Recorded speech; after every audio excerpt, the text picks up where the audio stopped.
আসসালামু আলাইকুম। আমি জান্নাত রুম্পা। আমার এই ছোট্ট চ্যানেল থেকে নতুন আরও একটি লাইফস্টাইল ব্লগে সবাইকে ওয়েলকাম করছি। আমি আশা করছি যে যেখান থেকেই আজকের ভিডিওটি দেখছেন আল্লাহর রহমতে ভালো আছেন, সুস্থ আছেন। আমরাও আলহামদুলিল্লাহ ভালো আছি। বরাবরের মতো নতুন আরও একটি ব্লগ শুরু করতে যাচ্ছি। আশা করছি আমার আজকের ভিডিওটিও আপনাদের কাছে খুব ভালো লাগবে। আপনাদের সবাইকে পবিত্র ঈদ উল ফিতরের অনেক অনেক শুভেচ্ছা জানিয়ে শুরু করছি আমার আজকের নতুন ব্লগ। ঈদ মোবারক সবাইকে। কে কোথায় ঈদ করেছেন চাইলে আমাকে একটি কমেন্টের মাধ্যমে জানাতে পারেন। আমি তো এবার ঢাকাতে ঈদ করেছি। ঈদ উপলক্ষে আমি আমার এই ছোট্ট বাসাটাকে একটু নতুনভাবে সাজিয়ে নিয়েছি, সেটাই আজ আপনাদের সঙ্গে শেয়ার করব। আশা করছি পুরো ভিডিওটি জুড়ে আমার সঙ্গে থাকবেন, আপনাদের ভালো লাগবে। চাঁদ রাতের দিন সকাল থেকেই আমি আমার ভিডিওটি স্টার্ট করেছিলাম। নতুন কিছু জিনিস এনেছিলাম, তো সেই জিনিসগুলো দিয়েই ঈদ উপলক্ষে বাসাটাকে একটু সুন্দর করে সাজাবো, সেটারই প্রস্তুতি নিচ্ছি। টেবিল আর ওয়ার্ড্রপের উপরে দেওয়ার জন্য দুইটা নতুন ম্যাট এনেছি, তো সেগুলো এখন বিছিয়ে দিয়েছি। আর আমার আগের এই ফুলের টপটাতে টিউলিপগুলো ছিল, তো সেগুলো সরিয়ে নতুন কিছু ফুল অ্যাড করেছি। এখন সেগুলো এই ওয়ার্ড্রপের উপরেই রাখবো। কাগজটার সাথে খুব ভালো ম্যাচ হয়েছে।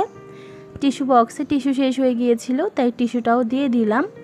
একটু একটু করে কাজগুলো গুছিয়ে রাখছি, যেহেতু একা হাতেই সবগুলো কাজ করতে হয়। আমি আমার বাসাটাকে অনেক বেশি সিম্পল রাখতে পছন্দ করি। খুব বেশি জিনিস দিয়ে হিবিজিবি করতে আমার একদম ভালো লাগে না। তো সেভাবেই আমি আমার পছন্দ মতো বাসাটাকে একটু একটু করে গুছিয়ে নিচ্ছি। সেদিন যেহেতু লাস্ট রোজা ছিল, তাই বাসায় আমি আর ইফতারটা বানাইনি, বাইরে থেকে নিয়ে এসেছে। তাই বিকেলেও কিছু কাজ করে নিচ্ছি। গত ভিডিওতে আপনাদেরকে দেখিয়েছিলাম সোফার কাভার হিসেবে দেওয়ার জন্য আমি দুইটা চাদর এনেছি। সেই চাদরগুলোকে আমি আমার সোফার মাপ অনুযায়ী কেটে নিয়েছি। এখন যেহেতু ঈদের টাইম, আমি ভেবেছিলাম একটু কাস্টমাইজ করে বানাবো, নিচে একটু ঝুল লাগাবো।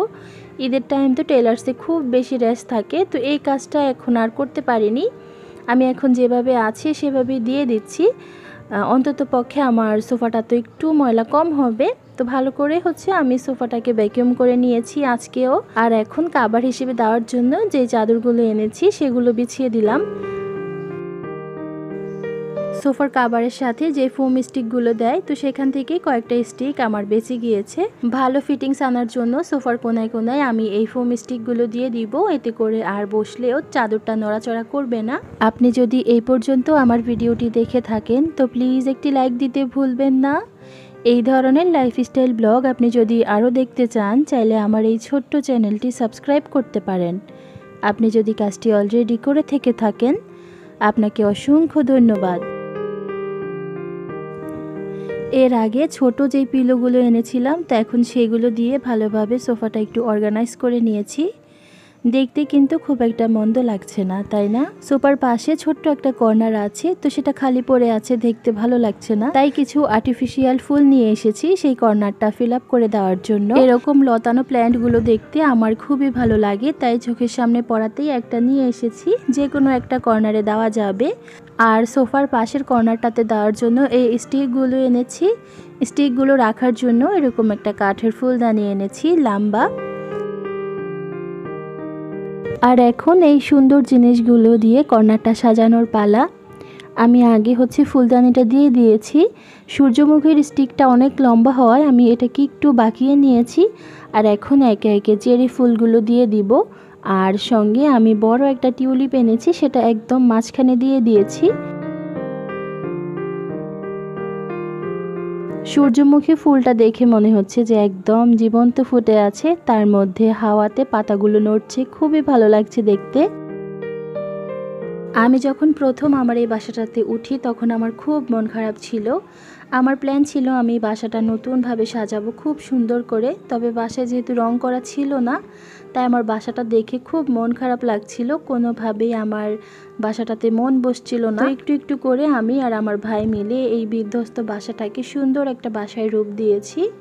আমি আপনাদের সঙ্গে এই রিলেটেড একটা ভিডিও শেয়ার করব, তাহলেই আসলে আপনারা আমার বাসার তফাৎটা বুঝতে পারবেন যে কীরকম বাসা গিয়ে আমি কীরকমভাবে সাজিয়ে নিয়েছি। আলহামদুলিল্লাহ। বাসা সাজানোর জন্য সব কিছু যে আমি একদম নতুন কিনেছি বিষয়টা তা নয়। আমার আগেরও কিছু জিনিস ছিল আগের বাসার, তবে সেই বাসায় আমি একভাবে ব্যবহার করেছি আর এখানে অন্যভাবে ব্যবহার করছি, তাই আপনারা তফাৎটা বুঝতে পারছেন না। লাস্ট ব্লগে এই টি টেবিলটা দেখিয়েছিলাম, তো সেখানে একজন আপু কমেন্ট করেছেন এই টেবিলটার দাম কত। এটা আমাদের কাছে 4800 টাকা রেখেছেন আর ডেলিভারি চার্জ লেগেছে 300 টাকা। তো সব মিলিয়ে 5100 টাকাতেই আমরা এই সুন্দর টি টেবিলটা আনতে পেরেছি। সোফার কাভারের সাথে মিল রেখে এখন টি টেবিলে একটা রানার দিয়ে দিচ্ছি। আর এবার ছোটোখাটো কিছু জিনিস দিয়ে এই টি টেবিলটা একটু অর্গানাইজ করে নিব। আমি যখন কোনো কাজ করি সেটা একদম পারফেক্টভাবে করি বা করার চেষ্টা করি। তার উপর এখন যেহেতু একটু ভিডিও করছি, তো ঈদের দিন সকালবেলার জন্য এই সব কাজ যদি ফেলে রাখতাম তো সারাদিন আমার রান্নাবান্না আর ঘর গোছানোতেই চলে যেত। ঈদের দিনের যে আনন্দ সেটা আর উপভোগ করতে পারতাম না। তাই আগের দিন রাতের বেলায় পুরো বাসাটা কিন্তু একদম পারফেক্টভাবে গুছিয়ে নিয়েছি। সকালবেলা শুধু ঘরটা ঝাড়ু দিয়ে মুছে নিয়েছি, এতে করে আমার সারা দিনের জন্য কিন্তু কাজ শেষ হয়ে গিয়েছে। এখন টেবিলটাও একটু অর্গানাইজ করে নিব। আর টেবিলের উপর না সেরকম কিছুই রাখবো না। আমার টেবিলটা খুবই ছোট, তো খুব বেশি জিনিস রাখলে পরবর্তীতে দেখা যায় খাওয়া দাওয়া করতে অসুবিধা হয়।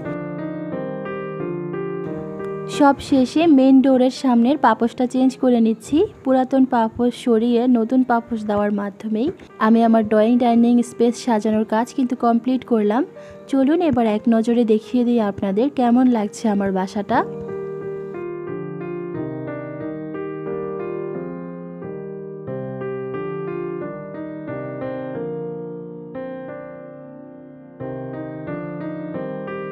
সোফার সাথে মিল রেখে আমার পর্দা আনার কথা ছিল, তবে সময় স্বল্পতার জন্য সেটা পারিনি।